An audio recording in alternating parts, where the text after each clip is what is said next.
Ce soir, je vais vous lire un texte de Jean de La Fontaine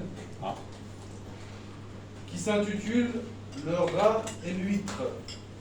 Publié en 1668, c'est l'histoire d'un rat prétentieux qui se croit plus intelligent que les autres, mais à la fin, son excès de confiance se retourne contre lui et il tombe dans son propre piège.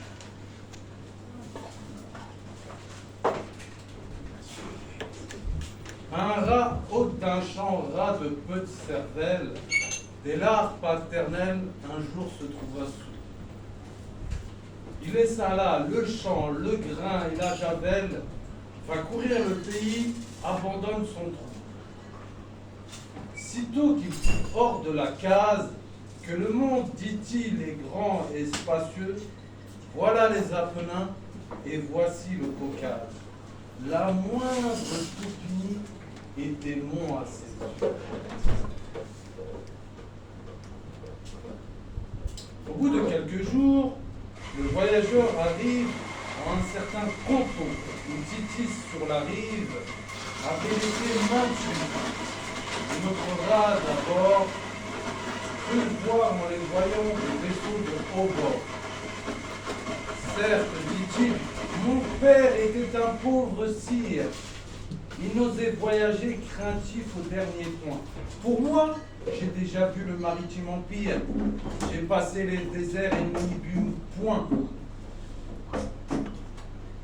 D'un certain magistrat, le rat tenait ces choses. Il les disait à travers champs, n'étant pas de ces rats qui les livres rangeant se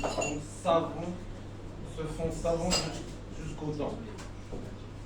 Parmi tant d'huîtres toutes closes, une s'était ouverte et bâillant au soleil. Par un doux zéphyr réjoui, eut mes lèvres respirées étaient épanouies. Blanche, grasse, et d'un goût à la voir non pareil. D'aussi loin que le rat voit cette huître qui vaille, qu'aperçois-je, dit-il, c'est quelque victuaille. Et si je ne me trompe à la couleur du mets, je dois faire aujourd'hui bonne chère ou jamais. Là-dessus, notre rat, plein de belle espérance, approche de l'écaille, allonge un peu le cou, se sont pris comme au lac. Car l'huître tout d'un coup se referme, et voilà ce que fait l'ignorance. Cette fable contient plus d'un enseignement. Nous y voyons premièrement que ceux qui n'ont du monde aucune expérience sont au moindre objet frappés d'étonnement.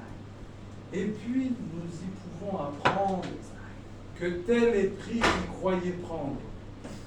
Voilà.